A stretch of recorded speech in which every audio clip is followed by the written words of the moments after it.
Dewan Keamanan Nasional tertinggi Iran menyatakan telah menyetujui gencatan senjata selama 2 minggu dalam konflik dengan Amerika Serikat. Namun, lembaga tersebut menegaskan kesepakatan ini tidak berarti perang telah berakhir. Melansir dari Al Jazeera, pada Rabu 8 April 2026, Iran menyebut kesepakatan ini hanya bersifat sementara. Kesepakatan gencatan senjata itu juga disiarkan melalui televisi pemerintah Iran. Dalam siaran tersebut, Iran mengklaim meraih kemenangan besar dan menyebut telah memaksa Amerika Serikat menerima 10 poin syarat dari Teheran.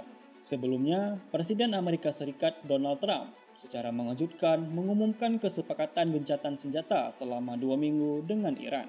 Keputusan ini diambil setelah adanya komunikasi intensif dengan Pakistan yang berperan sebagai mediator. Dalam unggahannya di Truth Social, Trump menyebut penghentian serangan akan dilakukan selama 2 minggu dengan syarat Iran membuka kembali jalur pelayaran di Selat Hormuz secara penuh. Trump menegaskan kesepakatan ini bersifat dua arah. Ia juga mengungkapkan Iran telah mengirimkan rencana 10 poin kepada Amerika Serikat dan Israel. Meski belum diungkap ke publik, Trump menilai rencana tersebut sebagai landasan realistis untuk negosiasi. Sebelumnya, Trump sempat mengancam akan melancarkan serangan besar terhadap infrastruktur sipil Iran jika Teheran tidak membuka kembali Selat Hormuz. Ia memberikan batas waktu hingga 7 April 2026 malam waktu Amerika Serikat atau 8 April pagi waktu Indonesia. Hingga kini, situasi masih terus dipantau dan ketegangan di kawasan Timur Tengah belum sepenuhnya mereda.